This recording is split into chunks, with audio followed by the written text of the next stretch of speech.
ಎಲ್ಲ ಪ್ರಿಯ ವಿದ್ಯಾರ್ಥಿಗಳಿಗೆ ನಮಸ್ಕಾರ. ನಾನು ನಿಮ್ಮ ಆತ್ಮೀಯ ಶಿಕ್ಷಕಿ ಸುಮಾ. ಮಿಕ್ಸ್ ಅಕಾಡೆಮಿಗೆ ಸ್ವಾಗತ.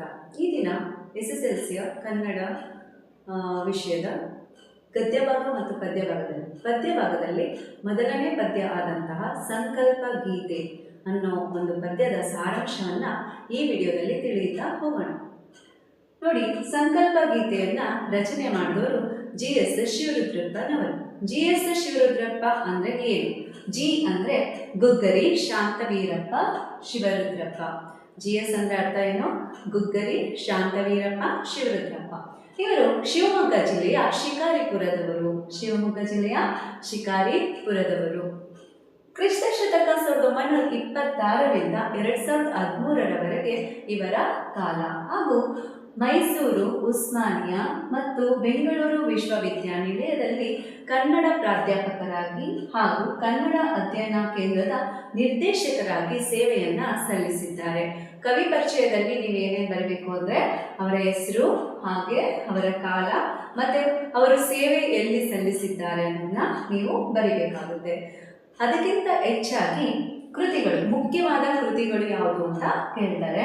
ಸಾಮಗಾನ, ಚೆಲುವು ಒಲವು, ದೇವಶಿಲ್ಪ, ದೀಪದ ಹೆಜ್ಜೆ, ಅನಾವರಣ, ವಿಮರ್ಶೆಯ ಪೂರ್ವ ಪಶ್ಚಿಮ, ಮಾಸ್ಕೋದಲ್ಲಿ 22 ದಿನಗಳು, ಸೌಂದರ್ಯ ಸಮೀಕ್ಷೆ, ಹೀಗೆ ಹಲವಾರು ಕೃತಿಗಳ ಇವರು ರಚನೆಯನ್ನ ಮಾಡಿದ್ದಾರೆ.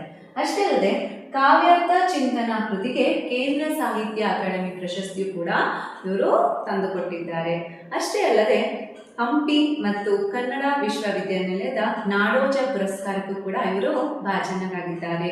ಬೆಂಗಳೂರು ಮತ್ತು ಕುವೆಂಪು ವಿಶ್ವವಿದ್ಯಾನಿಲಯಗಳಿಂದ ಗೌರವ ಲಿಟ್ ಪದವಿಯನ್ನು ಕೂಡ ಪಡೆದಿದ್ದಾರೆ. ರಾಷ್ಟ್ರಕವಿ ಅಭಿದಾನ ಮತ್ತು ಪಂಪ ಪ್ರಶಸ್ತಿಯೂ ಕೂಡ ಇವರು ಪಾತ್ರರಾಗಿದ್ದಾರೆ. ಅಷ್ಟೇ ಅಲ್ಲದೆ 1992ರಲ್ಲಿ ದಾವಣಗೆರೆಯಲ್ಲಿ ಸಮಾವೇಶಗೊಂಡಂತಹ 61ನೇ ಅಖಿಲ ಭಾರತ ಕನ್ನಡ ಸಾಹಿತ್ಯ ಸಮ್ಮೇಳನದಲ್ಲಿ ಇವರು ಅಧ್ಯಕ್ಷತೆಯನ್ನ ಕೂಡ ವಹಿಸಿರ್ತಾರೆ. ನಿಮಗೆ ಇಲ್ಲಿ ಕ್ವಶನ್ ಕೇಳ್ಬೋದು, ಪ್ರಶ್ನೆಯನ್ನ ಕೇಳ್ಬೋದು. ಯಾವ ರೀತಿ ಅಂದರೆ 61ನೇ ಕನ್ನಡ ಸಾಹಿತ್ಯ ಸಮ್ಮೇಳನದ ಅಧ್ಯಕ್ಷರು ಯಾರಾಗಿದ್ರು ಅಂತ ಕೇಳ್ಬೋದು. GS ಶಿವರುದ್ರಪ್ಪನವರು. GS ಶಿವರುದ್ರಪ್ಪ ಅವರು ಎದೆ ತುಂಬಿ ಹಾಡಿದನು ಕವನ ಸಂಕಲನದಿಂದ ಸಂಕಲ್ಪ ಗೀತೆ ಕವಿತೆಯನ್ನ ಇವರು ಆಯ್ಕೆಯನ್ನ ಮಾಡಿದ್ದಾರೆ. ಇದು ಇವರ ಕವಿ ಪರಿಚಯ. ಸಂಕಲ್ಪ ಗೀತೆ ಅಂತ ನೋಡೋದಾದ್ರೆ GS ಶಿವರುದ್ರಪ್ಪನವರ ಕವಿ ಪರಿಚಯ ತುಂಬಾ ಅತಿ ಮುಖ್ಯ. ಮತ್ತೆ 4 ಮಾರ್ಕ್ಸ್ ಅಥವಾ 2ರಿಂದ 3 ಮಾರ್ಕ್ಸ್ಗಳಿಗೆ ಕವಿ ಪರಿಚಯವನ್ನ ಕೇಳುವಂತಹ ಅವಕಾಶಗಳು ಇರುತ್ತೆ. ಅಷ್ಟೇ ಅಲ್ಲದೆ ಸಂಕಲ್ಪ ಗೀತೆ ಅನ್ನೋ ಒಂದು ಪದ್ಯ ತುಂಬಾನೇ ಇಂಪಾರ್ಟೆಂಟು. ಇದರಿಂದ 3ರಿಂದ 4 ಅಂಕಗಳು ನೀವು ಖಂಡಿತ ತೆಗಿಬಹುದು. ಸ್ವಾತಂತ್ರ್ಯ ನನ್ನ ಆಜನ್ಮ ಸಿದ್ಧ ಹಕ್ಕು ಅಂತ ತಿಲಕರು ಹೇಳ್ತಾರೆ, ಹೌದಲ್ವಾ? ಹಾಗಾದ್ರೆ ಈ ತಿಲಕರು ಸ್ವಾತಂತ್ರ್ಯ ಗಳಿಸಲು ಎಷ್ಟು ಒಂದು ಸಹಕಾರವನ್ನು ತೋರಿಸಿರ್ಬೇಕು, ತಮ್ಮ ಜೀವನ ಅರ್ಪಣೆಯನ್ನ ಮಾಡಿರ್ಬೇಕು ಅಲ್ವಾ? ಸ್ವಾತಂತ್ರ್ಯ ನನ್ನ ಆಜನ್ಮ ಸಿದ್ಧ ಹಕ್ಕು ಅಂತ ಹೇಳಿದವರು ಯಾರು ಅಂದರೆ ತಿಲಕರು. ಅಷ್ಟೇ ಅಲ್ಲದೆ ಸ್ವಾತಂತ್ರ್ಯ ಗಳಿಸುವುದೇ ಜೀವನದ ಏಕೈಕ ಸಂಕಲ್ಪ ಅಂತ ಅಂದ್ಕೊಂಡಿದ್ದು ನಮ್ಮ ಗಾಂಧೀಜಿಯವರು. ಇವರು ಸಾಧಕರೆನಿಸಿಕೊಂಡ್ರು. ಇತಿಹಾಸವನ್ನು ದಾಖಲಿಸುವುದು, ನೆನಪಿಸುವುದು, ಇಂತಹ ಸಾಧಕರು ತಾನು ಕಂಡ ಕನಸನ್ನು ಅದೆಷ್ಟೇ ತೊಡಕುಗಳು ಬಂದರೂ ಅಡ್ಡಿ ಆತಂಕಗಳು ಎದುರಾದರೂ ಕೂಡ ಆನಂದ ಸಾಗಿಸ್ತಾನೆ ಅಂತ ಹೇಳ್ಬೋದು. ಈಗ ನೀವು ಗಾಂಧೀಜಿಯವರ ಜೀವನವನ್ನು ನೋಡೋದಾದರೆ ಅವರು ವೈಯಕ್ತಿಕವಾಗಿ ಅವರೊಬ್ಬರು ಲಾಯರ್ ಆಗಿದ್ರು. ಅಷ್ಟೇ ಅಲ್ಲದೆ ಅವರು ಶ್ರೀಮಂತರು ಕೂಡ ಆಗಿದ್ರು. ಇಂತಹ ಸಂದರ್ಭದಲ್ಲಿ ಅವರು ಒಂದು ಲುಂಗಿ ಬಟ್ಟೆಯನ್ನು ತೊಟ್ಟು ಸ್ವಾತಂತ್ರ್ಯಕ್ಕೋಸ್ಕರ, ನಮ್ಮ ಭಾರತ ದೇಶದ ಸ್ವಾತಂತ್ರ್ಯಕ್ಕೋಸ್ಕರ ಹಗಲು ರಾತ್ರಿ ಉಪವಾಸವನ್ನು ಮಾಡಿಕೊಂಡು ಮತ್ತು ಸತ್ಯಾಗ್ರಹವನ್ನು ಮಾಡಿಕೊಂಡು ನಮ್ಮ ದೇಶಕ್ಕಾಗಿ ಪ್ರಾಣವನ್ನು ತೆತ್ತಿದ್ದಾರೆ ಅಂದರೆ ಇವರು ಗಾಂಧೀಜಿಯವರು ಎಷ್ಟು ಮಹಾತ್ಮರು ಅನ್ನೋದನ್ನ ನೀವು ಸ್ಮರಿಸಬೇಕು. ಅಷ್ಟೇ ಅಲ್ಲದೆ ಅವರ ಜೀವನ ಚೆನ್ನಾಗಿರ್ತಿತ್ತು, ಹೌದಲ್ವಾ? ಅವರಿಗೆ ಒಳ್ಳೆಯ ಉದ್ಯೋಗ ಇತ್ತು, ಒಳ್ಳೆಯ ಹೆಂಡತಿ ಇದ್ರು, ಆರಾಮಾಗಿ ಅವರ ಜೀವನವನ್ನು ಮಾಡಿಕೊಂಡು ಇರ್ಬೋದಿತ್ತು. ಮಾಡ್ಕೊಂಡಿದ್ದಿದ್ರೆ ಅವರು ಇವತ್ತು ಇತಿಹಾಸದಲ್ಲಿ ಉಳಿತಾ ಇರಲಿಲ್ಲ. ಇವತ್ತು ಅವರು ಒಂದು ಸಂಕಲ್ಪವನ್ನು ಪಡ್ಕೊಂಡಿದ್ರು. ಏನದು? ನನ್ನ ಭಾರತ ದೇಶಕ್ಕೆ ಒಂದು ಸ್ವಾತಂತ್ರ್ಯವನ್ನು ಗಳಿಸಬೇಕು ಅನ್ನೋದು ಗಾಂಧೀಜಿಯವರ ಉದ್ದೇಶ ಆಗಿತ್ತು. ಮತ್ತು ಅವರಿಗೋಸ್ಕರ ಅವರು ಏನಂತ ಒಂದು ಸ್ವಾತಂತ್ರ್ಯಕ್ಕೋಸ್ಕರ ಏನು ಬೇಕು ಅದನ್ನು ಅವರು ಮಾಡಿದ್ರು. ಬ್ರಿಟಿಷರ ವಿರುದ್ಧ ಅಹಿಂಸಾತ್ಮಕವಾಗಿ ಹೋರಾಟವನ್ನು ಮಾಡಿದ್ರು. ಒಂದು ಸಲ ಕೇಳ್ತಾರಂತೆ ಗಾಂಧೀಜಿಯವರಿಗೆ, ನೀವು ಯಾಕೆ ಬರೀ ಲುಂಗಿ ಬಟ್ಟೆಯನ್ನು ನೀವು ಧರಿಸಿದ್ದೀರಾ, ಬರೀ ಪಂಚೆಯನ್ನು ಧರಿಸಿದ್ದೀರಾ, ನೀವು ಯಾಕೆ ಬಟ್ಟೆಯನ್ನು ಧರಿಸೋದಿಲ್ಲ ಅಂತ ಹೇಳ್ತಿರಂತೆ. ಆವಾಗ ಒಂದು ಮಗು ಆ ರೀತಿ ಕೇಳಿದಾಗ ಅವ್ರು ಹೇಳ್ತಾರಂತೆ, ಇಡೀ ನನ್ನ ಭಾರತ ದೇಶದ ಜನತೆ ಯಾವಾಗ ಬಟ್ಟೆಯನ್ನು ಧರಿಸ್ತಾರೋ ಆ ದಿನ ನಾನು ಬಟ್ಟೆಯನ್ನು ಧರಿಸ್ತೀನಿ ಅಂತ ಹೇಳಿದ್ರಂತೆ. ಹಾಗಾದರೆ ನೀವು ಯೋಚನೆ ಮಾಡಿ, ಆ ದಿನದಲ್ಲಿ ನಮ್ಮ ಭಾರತದ ಜನತೆ ಎಷ್ಟು ಕಡು ಬಡವರಾಗಿದ್ದರು, ಮತ್ತು ಬಟ್ಟೆಗಳನ್ನು ಧರಿಸದೆ ಹೇಗೆ ಇರ್ತಾ ಇದ್ರು. ಒಂದು ಉತ್ತಮ ಬಟ್ಟೆಯನ್ನು ಧರಿಸುವಷ್ಟು ಆ ಕಾಲದಲ್ಲಿ ಇರಲಿಲ್ವಾ ಅನ್ನೋದನ್ನು ನೀವು ಯೋಚನೆ ಮಾಡಬೇಕು. ಇಂದಿನ ದಿನದಲ್ಲಿ ನಮಗೆ ಸ್ವಾತಂತ್ರ್ಯವನ್ನು ತಂದುಕೊಟ್ಟು ನಾವು ಇಷ್ಟು ನೆಮ್ಮದಿಯಾಗಿ ಜೀವನವನ್ನು ನಡೆಸ್ತಾ ಇದ್ದೀವಿ ಅಂದರೆ ಅದರ ಹಿಂದೆ ತುಂಬ ಮಹಾತ್ಮ ವ್ಯಕ್ತಿಗಳ ಪ್ರಾಣತ್ಯಾಗವಿದೆ. ಅದಕ್ಕಾಗಿ ನಾವು ಅವರಿಗೋಸ್ಕರ ಒಳ್ಳೆಯ ಜೀವನವನ್ನು ಮಾಡಬೇಕು ಮತ್ತು ದೇಶಕ್ಕೆ ಒಳ್ಳೆಯ ಕೊಡುಗೆಯನ್ನು ನೀಡಬೇಕು ಅನ್ನೋದು GS ಶಿವರುದ್ರಪ್ಪ ಅವರ ಏಕೈಕ ಆಶಯ. ಹಾಗಿದ್ರೆ ಜೀವನದಲ್ಲಿ ಧನಾತ್ಮಕ ಭಾವನೆಯನ್ನು, ದೃಢ ಸಂಕಲ್ಪವನ್ನು ಹೊಂದಿರಬೇಕು. ಹೌದು, ನಮ್ಮ ಜೀವನದಲ್ಲಿ ಎಷ್ಟೇ ಅಡ್ಡಿ ಆತಂಕಗಳು ಬಂದರೂ ನಾವು ಪಾಸಿಟಿವ್ ಆಗಿ, ಅಂದರೆ ಭಾವನಾತ್ಮಕವಾಗಿ ಧನಾತ್ಮಕವಾಗಿರಬೇಕು. ಅಂದರೆ ನನ್ನ ಕೈಲಿ ಇದಾಗಲ್ಲ, ಇದು ನನ್ನ ಕೈಯಿಂದ ಸಾಧ್ಯನಾ ಅನ್ನೋ ಒಂದು ನೆಗೆಟಿವ್ ಥಾಟ್ಸ್ನ ನಾವು ದೂರ ತಳ್ಳಬೇಕು ಅನ್ನೋದು ಹೇಳ್ತಾರೆ. ಯಾವುದೇ ಒಂದು ಗುರಿನ ನಾವು ಸಾಧಿಸಬೇಕಂದ್ರೆ ಒಂದು ದೃಢ ಸಂಕಲ್ಪವನ್ನು ಹೊಂದಬೇಕು. ಇದನ್ನು ಮಾಡೇ ಮಾಡ್ತೀನಿ, ನನ್ನ ಕೈಯಿಂದ ಇದು ಸಾಧ್ಯ ಅನ್ನೋದನ್ನು ನೀವು ಸಂಕಲ್ಪವನ್ನು ಮಾಡಬೇಕು ಅಂತ GS ಶಿವರುದ್ರಪ್ಪ ಅವರು ಈ ಪದ್ಯದಲ್ಲಿ ತಿಳಿಸ್ತಾ ಹೋಗ್ತಾರೆ. ಯಾವುದೇ ರೀತಿಯ ಸವಾಲುಗಳು ಎದುರಾದಾಗಲೂ ಆತ್ಮವಿಶ್ವಾಸದ ಸಂಕಲ್ಪ ನಿಷ್ಠೆಯಿಂದ ಕ್ರಿಯಾಶೀಲರಾದಾಗ ಯಶಸ್ಸು ಲಭಿಸುತ್ತದೆ. ಹೌದು, ನೀವು ಒಂದು ಸಲ ಬೀಳ್ಬೋದು, ಮತ್ತೆ ಎದ್ದೇಳಿ, ಮತ್ತೆ ಬೀಳ್ಬೋದು, ಮತ್ತೆ ಎದ್ದೇಳುತ್ತಾನೇ ಇರಬೇಕು, ಪ್ರಯತ್ನವನ್ನು ಮಾಡ್ತಾನೇ ಇರಬೇಕು. ನಮ್ಮ ಜೀವನದಲ್ಲಿ ಹಲವಾರು, ಈಗ IAS ಎಕ್ಸಾಮ್ಸ್ ಆಗಿರ್ಬೋದು, ಬೇರೆ ಯಾವುದೇ ಎಕ್ಸಾಮ್ಸ್ ಆಗಿರ್ಬೋದು, 7 ಬಾರಿ 6 ಬಾರಿ ಫೇಲಾಗಿ ಕೂಡ 7ನೇ ಬಾರಿಯಲ್ಲಿ ಅವರು ಯಶಸ್ಸನ್ನು ಕಂಡಿದ್ದನ್ನು ನೀವು ನೋಡ್ಬೋದು. ಕೆಲವರು ಪ್ರಪ್ರಥಮವಾಗಿಯೇ ಯಶಸ್ಸನ್ನು ಕಂಡಿರೋದನ್ನ ನೋಡ್ಬೋದು. ಬರೀ UPSC ಪರೀಕ್ಷೆಯಲ್ಲಿ ಮಾತ್ರ ಅಲ್ಲ, ಜೀವನದಲ್ಲಿ ಹಲವಾರು ವ್ಯವಹಾರದಲ್ಲೂ ಕೂಡ ಎಷ್ಟೋ ಜನ ಎಡುತ್ತಾರೆ, ಸೋಲ್ತಾರೆ, ಮತ್ತೆ ಎದ್ದು ಅವರು ತಮ್ಮ ಜೀವನವನ್ನು ಗೆಲ್ತಾರೆ. ಅದಕ್ಕೆಲ್ಲ ಕಾರಣ ಏನಂದರೆ ದೃಢ ಸಂಕಲ್ಪ. ನನ್ನಿಂದ ಇದು ಸಾಧ್ಯ ಅನ್ನೋ ಒಂದು ದೃಢ ಸಂಕಲ್ಪ. ಅಮಿತಾಬ್ ಬಚ್ಚನ್ ಅವರು ಕೂಡ ಸುಮಾರು 4-5 ಫಿಲಮ್ಗಳನ್ನು ಮಾಡಿದಾಗ ಅವರು ಸತತವಾಗಿ ಫೇಲ್ಯೂರನ್ನು ಕಾಣ್ತಾರೆ. ಹೊಂಟೋಗೋಣ, ನನಗೆ ಫಿಲಮ್ ಇಂಡಸ್ಟ್ರಿನೇ ಬೇಡ ಅಂತ ಹೇಳ್ಬಿಟ್ಟು ಹೋಗ್ತಾ ಇರ್ತಾರೆ. ರೈಲ್ವೆ ಸ್ಟೇಷನಲ್ಲಿ ನಿಂತಿರ್ತಾರೆ. ಕೊನೆಗೆ ಇನ್ನೊಂದು ಅವಕಾಶ ಬರುತ್ತೆ, ಅದು ಶೋಲೆ ಫಿಲಮ್. ಆ ಶೋಲೆ ಫಿಲಮ್ ಬಂದಾಗ ಕೂಡ ಅವರು ಇದೊಂದು ಇಷ್ಟೇ ಸೋತಿದ್ದೀನಂತೆ, ಇನ್ನೊಂದು ಸೋತೆ ಬಿಡೋಣ, ಸೋತ್ರೆ ಅಂತ ಗೆದ್ದರೆ ಒಳ್ಳೆ ಜೀವನ, ಸೋತ್ರೆ ಮತ್ತೊಂದು ಸೋಲು ಅಂತ ಹೇಳ್ಬಿಟ್ಟು ಆ ಸಿನಿಮಾವನ್ನು ಮಾಡ್ತಾರೆ. ಆವಾಗ ಶೋಲೆ ಸಿನಿಮಾ ನಿಮಗೆ ಗೊತ್ತು, ಇವತ್ತಿನವರೆಗೂ ಕೂಡ ಅದು ತುಂಬ ಪ್ರಸಿದ್ಧವಾದಂತಹ ಸಿನಿಮಾ. ನೀವು ಕೇವಲ ಓದೋದ್ರಲ್ಲೇ ಸಕ್ಸಸ್ ಆಗಬೇಕು ಅಂತಲ್ಲ, ಎಲ್ಲ ಕ್ಷೇತ್ರಗಳಲ್ಲೂ ಕೂಡ ಹಲವಾರು ಜನ ಸಾಧಕರನ್ನು ನೀವು ನೋಡ್ತಾ ಹೋಗ್ಬೋದು. ಭೇದ ಭಾವಗಳನ್ನು ಹೋಗಲಾಡಿಸಿ ಐಕ್ಯತೆಯಿಂದ ಪ್ರಯತ್ನಶೀಲರಾದಾಗ ಬಲವರ್ಧಿಸುತ್ತದೆ. ಭಯ ಮತ್ತು ಅನುಮಾನ ಆವರಿಸಿರುವ ಸಮಾಜವನ್ನು ದೃಢ ನಿಷ್ಠೆಯಿಂದ ಸ್ವಾಸ್ಥ್ಯದ ನೆಲೆಯಾಗಿಸೋಣ ಅಂತ ಹಂಚಿದಾಗ ಕತ್ತಲೆ ದೂರವಾಗುತ್ತದೆ. ಹೌದು, ಭಯ ಮತ್ತು ಅನುಮಾನಗಳಿಂದ ನಮ್ಮ ಪ್ರಪಂಚ ಸುತ್ತಮುತ್ತ ಬದುಕಿಬಿಟ್ಟಿದೆ. ಹೌದು, ಕೆಲವರು ಯಾರೋ ಒಬ್ಬರು ಮೋಸ ಮಾಡಿದ್ರು ಅಂತ ಮೋಸ ಮಾಡದೇ ಇರೋ ಜನ ನಮ್ಮ ಎದುರುಗಡೆ ಬಂದಾಗಲೂ ನಾವು ಅಯ್ಯೋ ಮೋಸ ಹೋಗ್ತೀವೇನೋ ಅನ್ನೋ ಒಂದು ಭಯವನ್ನು ಇಟ್ಕೋತೀವಿ. ಆದ್ದರಿಂದ ನಾವು ಅದನ್ನು ದೂರ ಮಾಡಬೇಕು, ಆ ಕತ್ತಲೆಯನ್ನು ದೂರ ಮಾಡಬೇಕು, ಪ್ರೀತಿಯ ಅಣತೆಯನ್ನು ಹಚ್ಚಬೇಕು ಅಂತ ಹೇಳ್ತಾರೆ. ಸಮಾಜವನ್ನು ದೃಢನಿಷ್ಠೆಯಿಂದ ಸ್ವಾಸ್ಥ್ಯದ ನೆಲೆಯಾಗಿಸುವ ಅಣತೆ ಹಚ್ಚಿದಾಗ ಕತ್ತಲೆ ದೂರವಾಗುತ್ತದೆ ಎಂಬುದನ್ನು ಭಾವಗೀತೆಯ ಮೂಲಕ ವ್ಯಕ್ತಗೊಳಿಸುವುದೇ ಈ ಕವನದ ಆಶಯವಾಗಿದೆ. ಇದು ಈ ಕವನದ ಆಶಯ. ಅಂದರೆ ಕತ್ತಲನ್ನು ತೊಳೆದು ಬೆಳಕನ್ನು ಮೂಡಿಸಬೇಕು ಅನ್ನೋದು ಈ ಕವನದ ಆಶಯ. ಈಗ ನೋಡೋಣ. ಸುತ್ತಲೂ ಕವಿಯುವ ಕತ್ತಲೆಯೊಳಗೆ ಪ್ರೀತಿಯ ಅಣತೆಯ ಹಚ್ಚೋಣ, ಬಿರುಗಾಳಿಗೆ ಒಯ್ದಾಡುವ ಅಡಗನು ಎಚ್ಚರದಲ್ಲಿ ಮುನ್ನಡೆಸೋಣ. ಹಾಗಾದರೆ ಇದರ ಸಾರಾಂಶ ಏನು ಅಂತ ನೋಡೋದಾದರೆ, ನಮ್ಮ ಸುತ್ತಲೂ ಹಬ್ಬಿರುವ ದ್ವೇಷ ಮತ್ತು ಅಂಧಕಾರದ ಕತ್ತಲೆಯನ್ನು ಕಳೆಯಲು ಪ್ರೀತಿ ಮತ್ತು ಜ್ಞಾನದ ದೀಪವನ್ನು ಹಚ್ಚುವ ಮೂಲಕ ದ್ವೇಷರಹಿತ ಸಮಾಜ ನಿರ್ಮಾಣ ಮಾಡಬಹುದು. ಸಂಸಾರ ಸಾಗರದಲ್ಲಿ ಬಿರುಗಾಳಿಗೆ ಸಿಲುಕಿ ಒಯ್ದಾಡುತ್ತಿರುವ ಬದುಕೆಂಬ ಹಡಗನ್ನು ಎಚ್ಚರದಲ್ಲಿ ಮುನ್ನಡೆಸುವ ಸಂಕಲ್ಪ ಕೈಗೊಳ್ಳುವುದರಿಂದ ಎಂತಹ ಸವಾಲುಗಳನ್ನಾದರೂ ಧೈರ್ಯವಾಗಿ ಎದುರಿಸಬಹುದು ಎಂಬುದು ಕವಿಯ ಆಶಯವಾಗಿದೆ. ಈಗ ನೀವೇ ನೋಡ್ಬೋದು, ನಮ್ಮ ಸುತ್ತಮುತ್ತ ದ್ವೇಷ, ಅಂಧಕಾರದ ಕತ್ತಲೆಯನ್ನು ನೋಡ್ತಾ ಇದ್ದೀವಿ.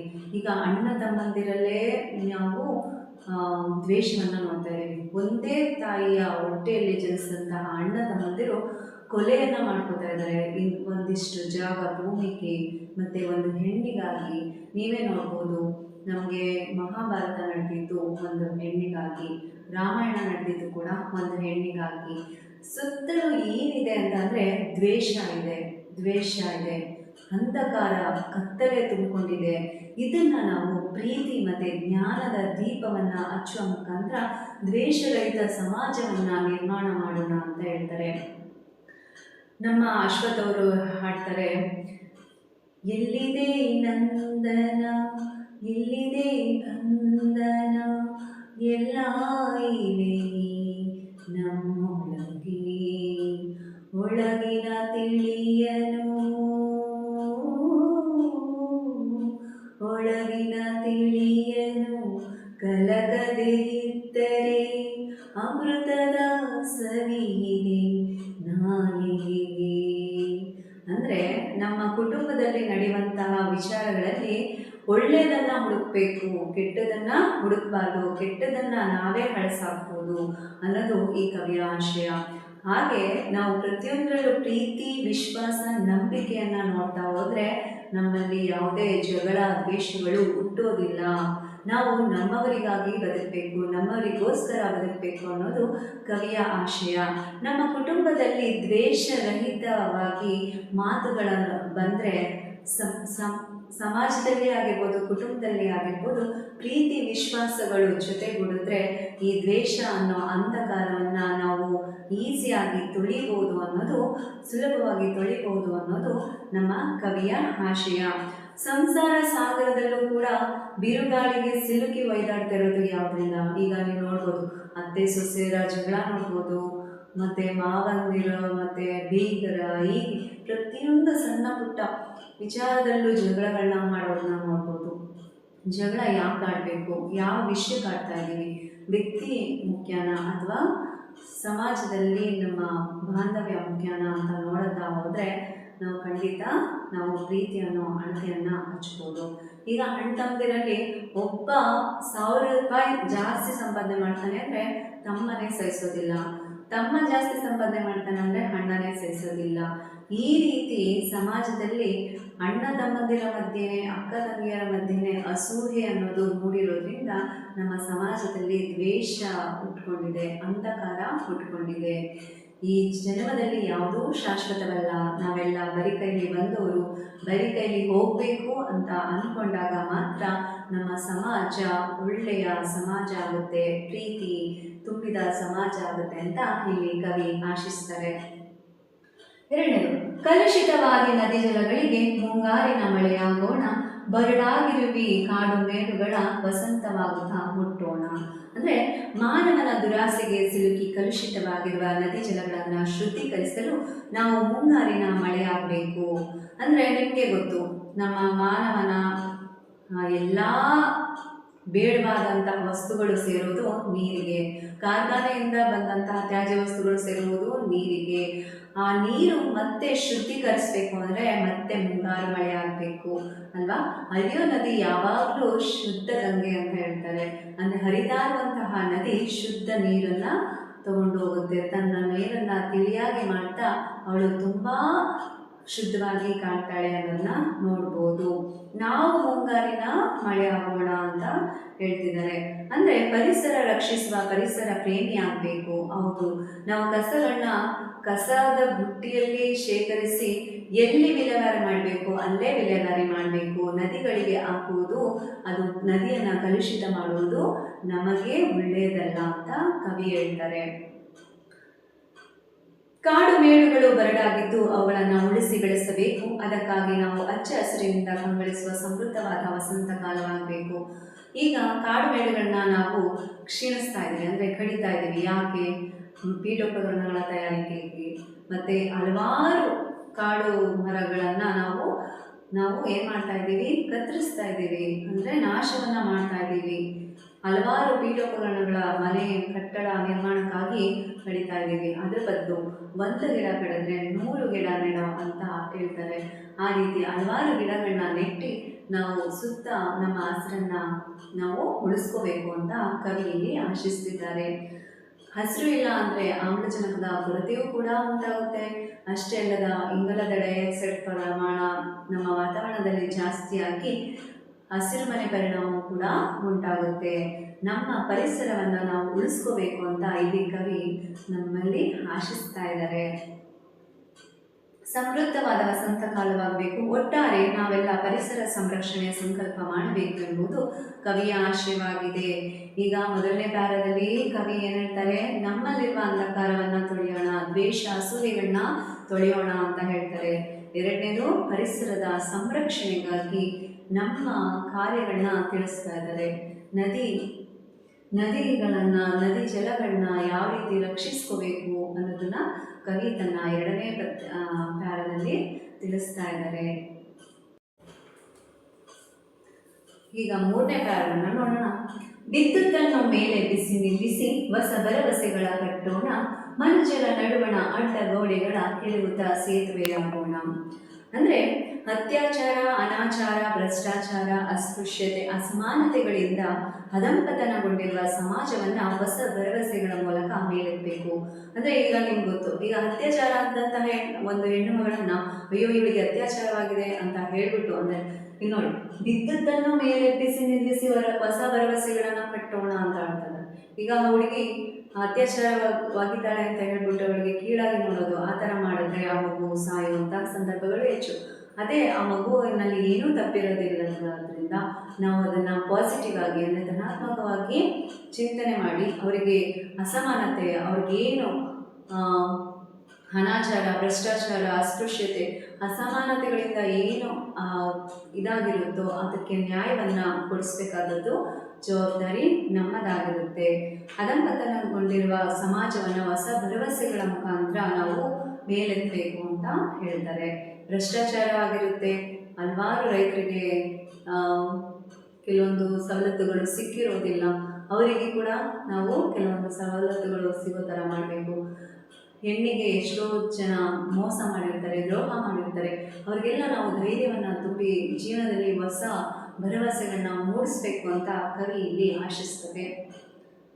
ಭಾಷೆ, ಜಾತಿ, ಮತ, ಧರ್ಮಗಳ ಭೇದ ಭಾವದಿಂದ ಮನುಷ್ಯರ ನಡುವೆ ಉಂಟಾಗಿರುವ ಅಸಮಾನತೆ ಅಡ್ಡಗೋಡೆಗಳನ್ನು ಕೆಡಹಿ ಸಮಾನತೆಯ ಮನೋಭಾವನೆಯನ್ನು ಮೂಡಿಸುವ ಸೇತುವೆಯಾಗಬೇಕು. ಈಗ ನಿಮಗೆ ಗೊತ್ತು, ಭಾಷೆ ಆಗಿರ್ಬೋದು, ಜಾತಿ ಆಗಿರ್ಬೋದು, ಮತ, ಧರ್ಮಗಳ ಬಗ್ಗೆ ಮಧ್ಯೆ ಕಲಹಗಳ ಆಗೋದನ್ನ ನಾವು ನೋಡಿದ್ದೀವಿ. ಇಂದಿಗೂ ಕೂಡ ಕೆಲವೊಂದು ಜಾತಿಗಳನ್ನ ತುಂಬ ಹೀನ ಸ್ಥಿತಿಯಲ್ಲಿ ನಡೆಸ್ಕೊಳ್ಳೋದನ್ನ ಕೂಡ ನಾವು ನೋಡಿದ್ದೀವಿ. ಅದನ್ನೆಲ್ಲ ನಾವು ತೊಲಗಿಸ್ಬೇಕು ಅಂತ ನಮ್ಮ ಕವಿ ಆಶಯನ ಪಡ್ತಿದ್ದಾರೆ. ಒಟ್ಟಾರೆ ಸಮಾಜವನ್ನು ಉದ್ಧರಿಸುತ್ತಾ ಭಾವಿಕತೆಯನ್ನು ಬೆಳೆಸಬೇಕೆಂಬುದು ಇಲ್ಲಿ ಕವಿಯ ಆಶಯ. ಇಲ್ಲಿ ಏನು ಅಡ್ಡಗೋಡೆ ಇದೆ, ನಾನು ಕೆಟ್ಟವನು, ನಾನು ಒಳ್ಳೆಯವನು, ನಾನು ಕೀಳು ಜಾತಿಯವನು, ನಾನು ಮೇಲು ಜಾತಿಯವನು, ನಾನು ಗಂಡು, ನೀನು ಹೆಣ್ಣು, ಈ ರೀತಿ ಏನು ಅಸಮಾನತೆ ಇದೆ ಅದನ್ನು ತೊಲಗಿಸ್ಬೇಕು ಅನ್ನೋದು ಕವಿಯ ಆಶಯ. ಇಲ್ಲಿ ಆ ಜಾತಿ, ಈ ಜಾತಿ, ಆ ಧರ್ಮ, ಈ ಧರ್ಮ ಎಲ್ಲವೂ ರಕ್ತ, ಒಂದೇ ರಕ್ತ. ಆದ್ದರಿಂದ ಎಲ್ಲರೂ ಒಬ್ಬರೇ, ಒಂದೇ ದೇವನೊಬ್ಬ, ನಾಮ ಹಲವು, ಹಾಗೆ ಮನುಷ್ಯನು ಕೂಡ ಒಬ್ಬರೇ, ಒಂದೇ ಜಾತಿ, ಒಂದೇ ಕುಲದವನು ಅನ್ನೋದನ್ನು ಬಿತ್ತನೆ ಮಾಡೋದಕ್ಕೋಸ್ಕರ ಈ ಪದ್ಯಭಾಗವನ್ನು ಕವಿ ತನ್ನ ಪದ್ಯಭಾಗದಲ್ಲಿ ಆಶಿಸ್ತಾ ಇದ್ದಾರೆ. ಮತಗಳೆಲ್ಲವೂ ಪದಗಳು ಎನ್ನುವ ಹೊಸ ಎಚ್ಚರಗಳು ಬದುಕೋಣ, ಭಯ ಸಂಶಯಗಳು ಕಂದಿದ ಕಣ್ಣುಗಳು ನಾಳಿನ ಕನಸನ್ನು ಬಿತ್ತೋಣ. ಅಂದರೆ ಎಲ್ಲ ಮತಗಳು ಸಾಧನೆಯ ದಾರಿಗಳು ಎಂಬ ಎಚ್ಚರದಲ್ಲಿ ಬದುಕುವ ಸಂಕಲ್ಪ ಕೈಗೊಳ್ಳುವುದರಿಂದ ದೇಶದಲ್ಲಿ ಶಾಂತಿಯು ನೆಲೆಸುವಂತೆ ಮಾಡಬಹುದು. ಹೌದು, ನಾವು ಈಗ ನೋಡ್ಬೋದು, ಕೋಮುಗಲಭೆ ನಡೆಯುತ್ತೆ, ಧರ್ಮಗಳ ಮಧ್ಯೆ ಗಲಭೆಗಳು ಸೃಷ್ಟಿಯಾಗುತ್ತೆ. ಆಗ ಆ ಧರ್ಮದವರು ಈ ಧರ್ಮದವರ ವಿವಾಹವನ್ನು ಮಾಡಿಕೊಂಡ್ರೆ ಅದಕ್ಕೂ ಗಲಭೆ ಸೃಷ್ಟಿಯಾಗುತ್ತೆ. ಹಾಗೆ ನಾವು ಗಲಭೆಯನ್ನು ಮಾಡಿಕೊಂಡು ಹೋದರೆ ದೇಶದ ಸ್ಥಿತಿ ಹದಗೆಡುತ್ತೆ ಅಂತ ಹೇಳ್ತಾರೆ. ದೇಶದ ಸ್ಥಿತಿ ಉನ್ನತ ಸ್ಥಾನಕ್ಕೆ ಏರಬೇಕು ಅಂದರೆ ನಮ್ಮಲ್ಲಿ ಗಲಭೆಗಳು ಕಮ್ಮಿ ಆಗಬೇಕು. ನಾವೆಲ್ಲರೂ ಅಣ್ಣ ತಮ್ಮ ಅಕ್ಕ ತಂಗಿಯರಂತೆ ಸೌಹಾರ್ದಯುತವಾಗಿ ಜೀವನವನ್ನು ಮಾಡಬೇಕು ಅಂತ ಹೇಳ್ತಾರೆ. ಭಯ ಹಾಗೂ ಸಂಶಯಗಳಿಂದ ಮಸುಕಾದವರ ಕಣ್ಣುಗಳಲ್ಲಿ ಭವಿಷ್ಯದ ಹೊಂಗನಸು ಕಾಣುವಂತೆ ಭರವಸೆಯನ್ನು ತುಂಬುವ ದೃಢ ಸಂಕಲ್ಪವನ್ನು ಕೈಗೊಳ್ಳಬೇಕು. ಈಗ ನಿಮಗೆ ಗೊತ್ತು, ಎಷ್ಟೋ ಜನ ಭಯ ಮತ್ತು ಸಂಶಯ ಇವ್ರು ನಿಜವಾಗ್ಲೂ ನಮಗೆ ನ್ಯಾಯ ಒದಗಿಸ್ಕೊಡ್ತಾರ, ಮತ್ತು ಅಯ್ಯೋ ಇವರಿಂದ ನಮಗೆ ಕೆಡಕಾಗುತ್ತಾ, ಈ ರೀತಿ ಭಯವನ್ನು ಮತ್ತು ಸಂಶಯಗಳನ್ನ ಎಷ್ಟೋ ಜನ ಇಟ್ಕೊಂಡಿರ್ತಾರೆ. ಇವರುಗಳಿಗೆ ಆ ಕಂದಿನ ಕಣ್ಣುಗಳು ನಾಡಿನ ಕನಸನ್ನು ಬಿತ್ತೋಣ, ನಿಮ್ಗೆ ಒಳ್ಳೆಯದಾಗುತ್ತೆ, ಒಳ್ಳೆಯ ನ್ಯಾಯ ಸಿಗುತ್ತೆ ಅನ್ನೋ ಒಂದು ದೃಢ ಸಂಕಲ್ಪವನ್ನು ನಾವು ಭರವಸೆಯನ್ನು ತುಂಬುವ ದೃಢ ಸಂಕಲ್ಪವನ್ನು ನಾವು ಕೈಗೊಳ್ಳಬೇಕು ಅಂತ ಕವಿ ಅಭಿಪ್ರಾಯವನ್ನು ಪಟ್ಟಿದ್ದಾರೆ. ಇದು ಈ ಪದ್ಯದ ಸಂಪೂರ್ಣ ಸಾರಾಂಶ. ಈ ಪದ್ಯದಲ್ಲಿ ಒಂದು ಪದ್ಯ ನಿಮಗೆ ಏನಾಗಿ ಬರುತ್ತೆ, ಪದ್ಯ ಪೂರ್ಣಗೊಳಿಸಿ ಅಂತ ಬರುತ್ತೆ. ಇದು 3 ರಿಂದ 4 ಅಂಕಗಳನ್ನ ನೀವು ಈಸಿಯಾಗಿ ಪಡ್ಕೋಬಹುದು. ಧನ್ಯವಾದಗಳು.